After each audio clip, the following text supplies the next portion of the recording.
for those kind words, and thank you for all you continue to do for the faith community. You know, they say where two or more are gathered, God is in the house, and boy, do we need a lot more God in this country.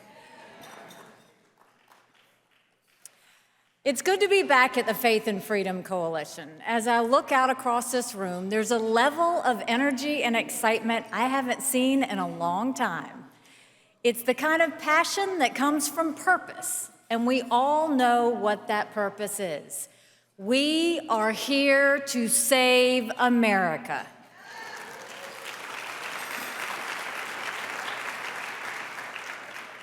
Honestly, it reminds me of the year I ran for governor of the great state of South Carolina. We've got some South Carolinians here. It was 2010, and the similarities are everywhere. We had a radical president pushing a far-left agenda. We had a commander-in-chief making us weaker and less safe in the world. And we had a nation saying enough is enough. It's happening all over again, and I can feel it. This will be another November to remember.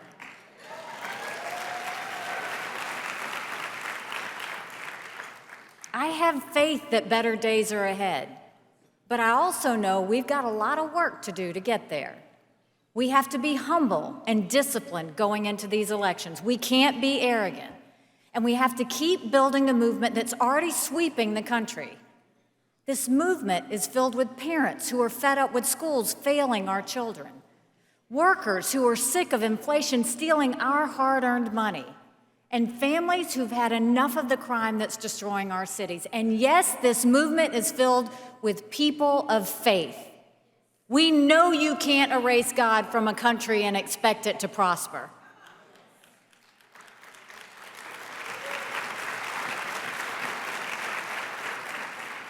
The movement is building.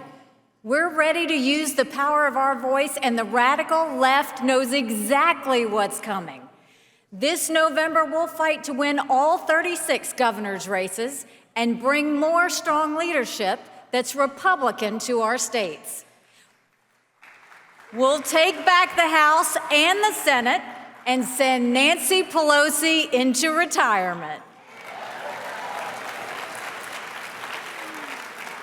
And what we start in 2022 will continue all the way to 2024. I don't care if we're up against Joe Biden, Kamala Harris, or God forbid, AOC, the American people will take back the White House and will bring back the strength and spine of America.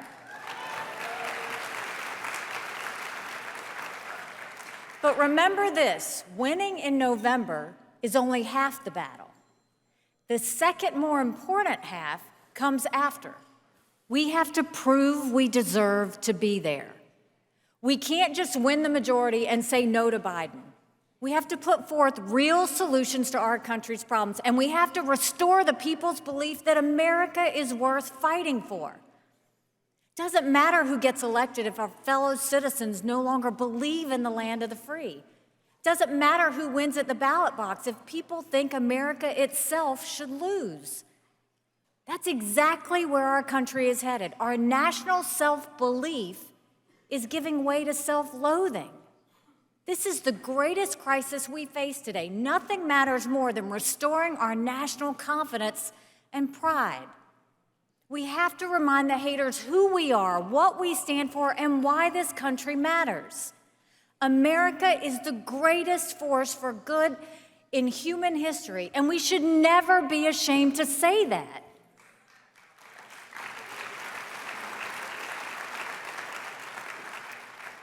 This loss of pride is tough to watch, especially now when real patriotism is shining bright in the Ukraine. From the moment Russia began its illegal and immoral invasion, the Ukrainian people rallied to fight. Overnight, millions of people stood up and stepped forward with courage and conviction. Fathers rushed their families to safety, then ran back to the front lines. Mothers sent their children away, then started making Molotov cocktails. The Ukrainian people's love of country is so great that countless teenagers volunteered to fight. They're barely old enough to leave home. Now they're risking their lives to save their homeland. I have a confession. I look at the Ukrainian people and realize we used to have that kind of patriotism. That used to be us. We had that great American spirit, and we need to get it back. I knew Ukraine was special from the moment I got to the United Nations. They literally supported us on everything, whether I asked for their help or not. And I supported them time and again because it was the right thing to do. Interestingly enough, my first speech at the UN was actually defending Ukraine's sovereignty and calling out Russia. And in my first week on the job, I broke protocol. I met with the Ukrainian ambassador before meeting with the Russian ambassador. Washington and Putin didn't appreciate what I did, but I didn't care. Where I come from, you stand with your friends, and you stand up to your enemies.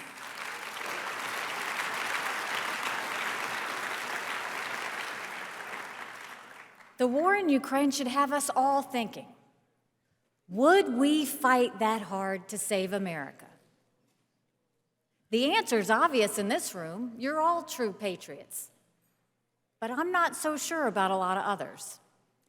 Right after Russia invaded Ukraine, there was a poll that asked Americans a simple question. What would you do if you were in the same position as the Ukrainian people? Would you stay and fight, or would you leave the country? You're not ready to hear the answer. I'll start with the good news. The vast majority of Republicans would stand their ground and defend our freedom.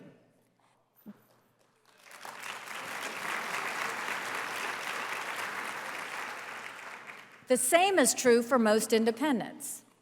But it's a different story when it comes to Democrats. More than half said they would leave the country. Let that sink in. If a foreign enemy invaded the United States, most of the party of FDR and JFK would choose flight over fight. After all our country's done for them, after all the opportunities they've been given, they'd tuck tail and run. I can't comprehend that, and I'm not the only one. My immigrant parents would be the first to tell you that America is worth defending. Legal immigrants are more patriotic than most Americans these days.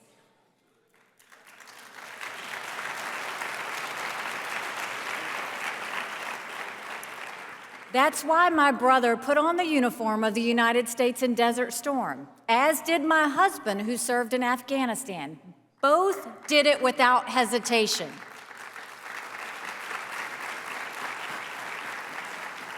That's what our heroic men and women in the military do. My brother and husband would be the first to say that what's happening now is deeply disturbing and downright un-American.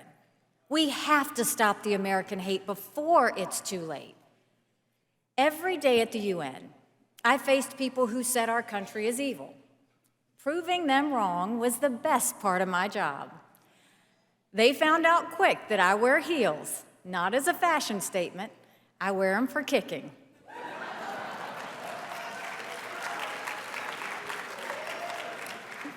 With a smile, of course. I knew I'd have to deal with countries that hate America, but I never expected to see that same hatred coming from our own people. Sadly, that hatred's getting worse. It's a virus more deadly than any pandemic, hands down. So where is this self-loathing coming from? Who's convincing so many people that America isn't worth the effort? That our country has no real claim on our allegiance? We all know the answer. It's Harvard and Yale and most of what calls itself higher education.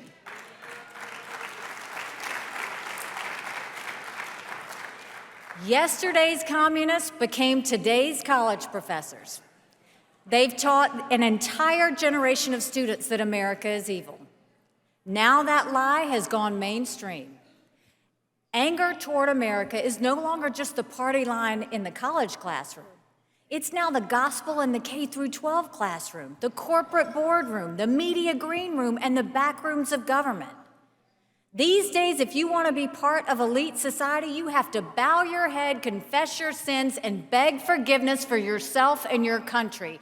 Well, I say no thanks. I'd rather pray to the real God, and I'm pretty sure He's on the side of freedom.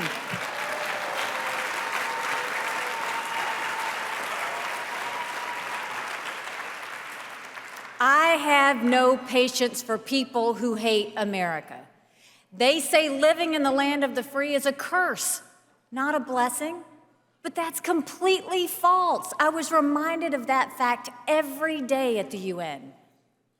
I didn't get to go to the pretty places as ambassador. That was the other cabinet members. I went to places that you probably will never go, and I saw things that I hope you never see. But this is what I have come to know. Even on our worst day, we are blessed to live in America.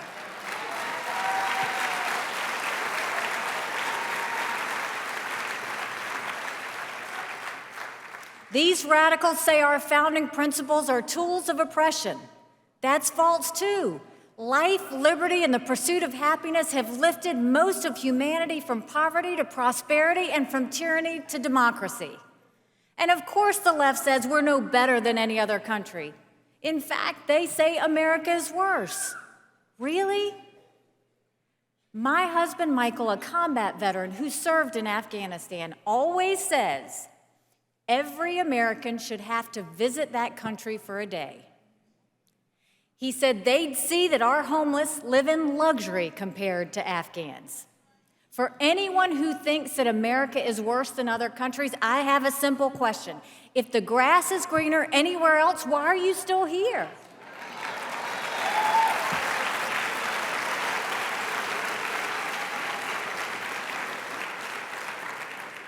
These lies are bad enough, but the actions they lead to are so much worse.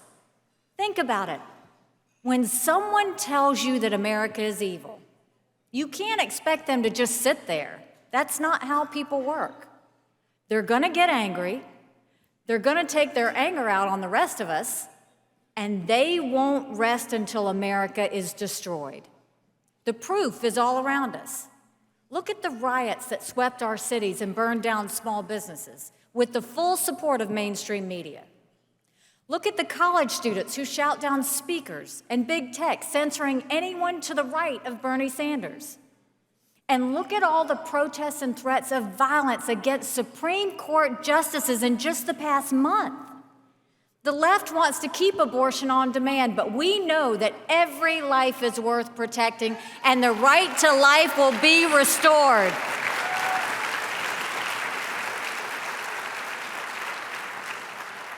I will always say God doesn't make mistakes.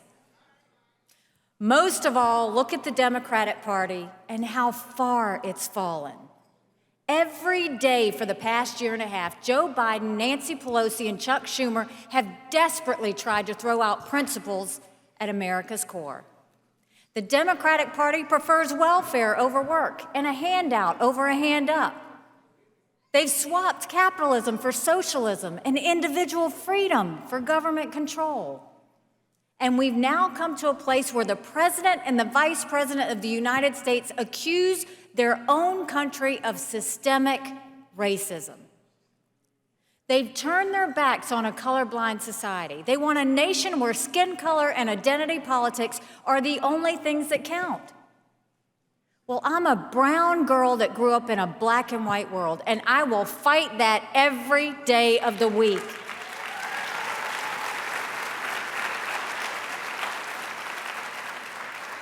What Democrats are demanding is called discrimination, and discrimination has no place in America, not now and not ever.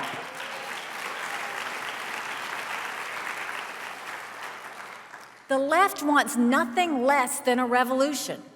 Theirs will be the opposite of 1776. They'd take us backwards, not forward, and at the exact moment when America needs to be strong, The left would destroy the foundation on which our strength depends, leaving us weaker in a world that's only getting more dangerous. But I have faith that we're going to be okay. Sometimes you have to hit rock bottom to know where up is. And America has an amazing ability to self-correct. Is our nation perfect? Of course it's not. But the principles at the heart of America are perfect. Now is no time to replace those ideals. Now's the time to apply them more fully to move our country forward and upward toward our glorious destiny. The only way to bring out the best in America is to believe in America. We know it's true because we've done it before. Our national story is defined by good people doing great things and making America better for all. It's the story of Abraham Lincoln, Frederick Douglass, and all the abolitionists who ended slavery.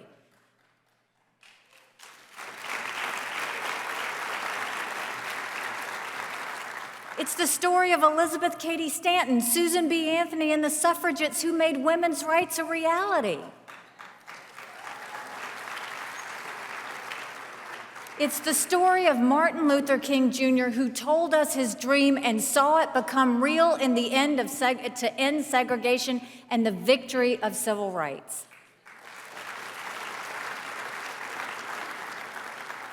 And I saw the story of American progress come to life in South Carolina, when a black man named Walter Scott was murdered by a dirty cop.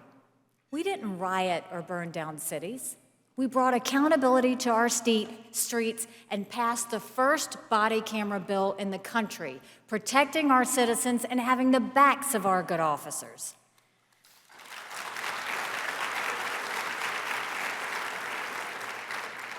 When a sick and twisted man murdered 9 amazing souls at Mother Emanuel Church 7 years ago tomorrow, we didn't turn on each other and tear America down. We came together to heal through prayer and vigils, and we made hard choices together. And take it from me, the first female governor of South Carolina and the first minority female governor in the United States, America is not a racist country.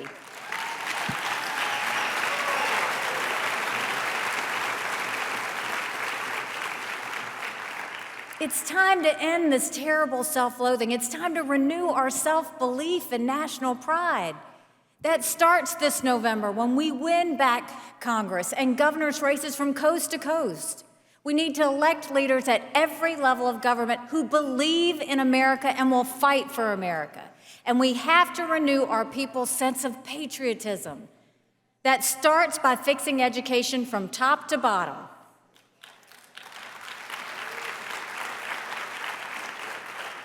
We need to teach our kids that America deserves their love and hard work. I don't care whether it's in kindergarten, college, or anything in between. We have to get critical race theory out of the classroom.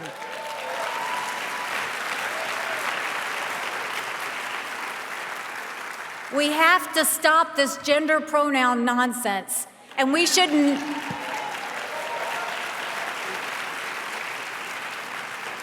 And we should never let men play women's sports. We have to protect our daughters on this. It's that important.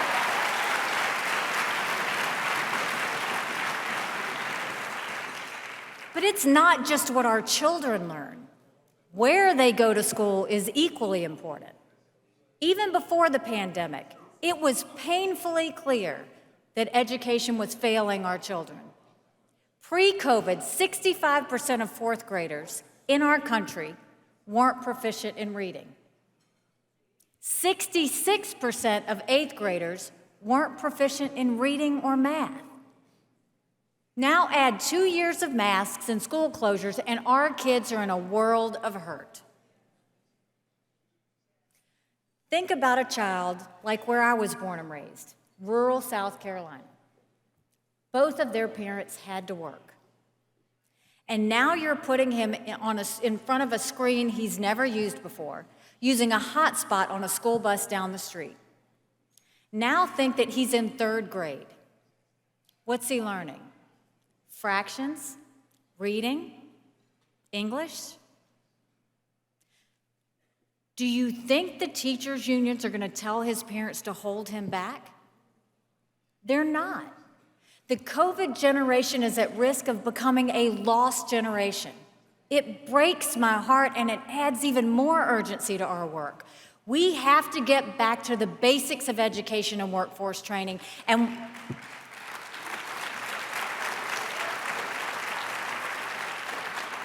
we need to give every family the freedom to choose the education that's best for their children.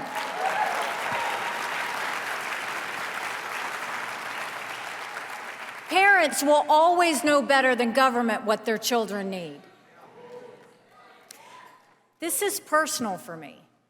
My first year as governor, I started an education foundation for children in South Carolina. It created after-school programs in the rural, most challenged parts of South Carolina. And what we did was we made sure those kids had help when their parents couldn't be home for them after school.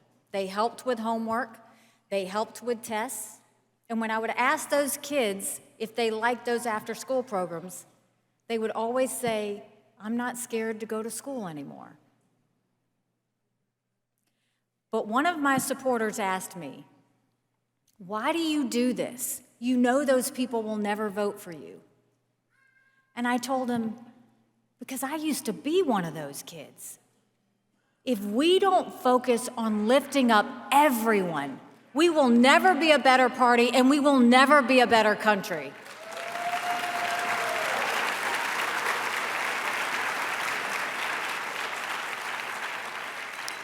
We know how to end the education crisis, and we have the solutions to all our country's biggest problems. The sooner we do what needs to be done, the sooner we'll restore our people's love for America.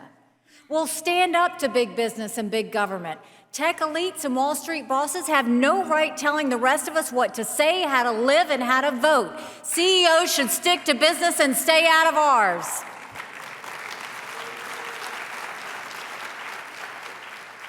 We'll build an economy that works for all. Millions of people are falling behind and losing faith, so we'll help them get ahead. That means work, not welfare. That means cutting spending and cutting taxes again. And it means ending the era of Bidenflation.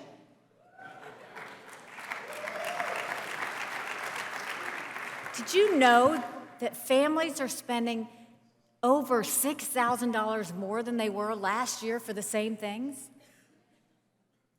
If that happened when Michael and I were raising our kids, do you know where we would have gotten that money from? A credit card. That's what's happening in homes across America. And now interest rates are going up. Nancy Pelosi and Joe Biden have no idea what they're doing to American families.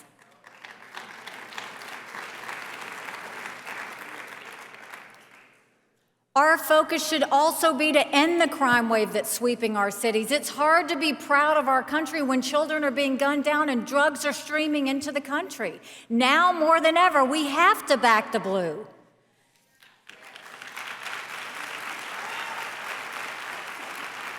And it's long past time we secured our border. We are a country of laws.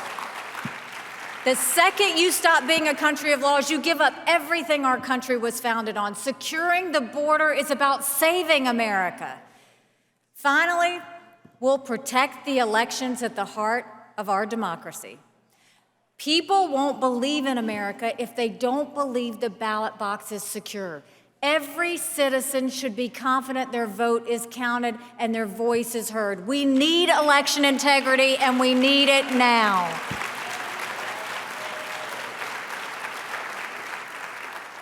I'll tell you a story. When I was governor in 2012, long before they got upset in Georgia about voter ID, I introduced voter ID in South Carolina and was vilified for it. But I said to the state, look, if you've got to show picture ID to buy Sudafed, if you've got to show picture ID to get on a plane, you should have to show picture ID to protect the integrity of the election process. They said that I would be disenfranchising voters. So I said, all right, I hear you. If you think this would disenfranchise voters, then anyone in South Carolina that doesn't have a picture ID, we will go pick them up, we will take them to the DMV, we will give them a free ID, and we will return them home safely.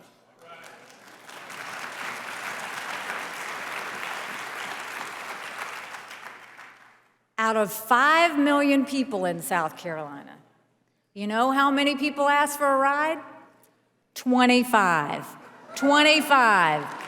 It's amazing to me that they think minorities are incapable of going to the DMV and getting an ID. We know exactly how to go to the DMV and get an ID. These are the things we'll do in the days ahead, and I have faith that we will succeed. As a brown girl growing up in a small, rural, southern town, I saw the promise of America unfold before me. As the proud wife of a combat veteran, I saw our people's deep love of freedom and determination to defend it. As governor of South Carolina, I saw our state move beyond hate and violence and lift up everyone in peace.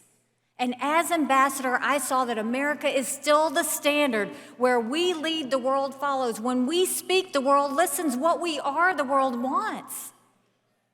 I was reminded of America's role every day at the United Nations, but one day stands out among the rest. It was the day I stood on the Simon Bolivar Bridge between Colombia and Venezuela, watching thousands of Venezuelans walking for hours in the hot sun, carrying their children to get the one meal they might get that day. They were coming from a land where people were killing zoo animals for food. Entire families passed me with just a few possessions they had. For some, it was a stuffed animal. Others, it was a plastic bag with a couple of pieces of clothing in it. When I left the bridge, I went to a nearby shelter run by the Catholic Church, where the Venezuelans were gathering. I met with some of them, and I hugged them. After a few minutes, more and more families started to gather around, and I didn't understand why they were flocking to someone they had never met. And then it hit me. They didn't care who I was. They cared where I was from. In me, they saw America, and in America, they saw hope. It's up to us to renew that hope for the sake of our children and our grandchildren, and yes, for the world.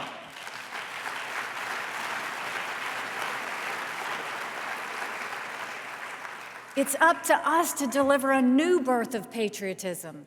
We have no higher calling as a people, and together with you and with trust in God, I pledge to answer that call and inspire our country once again.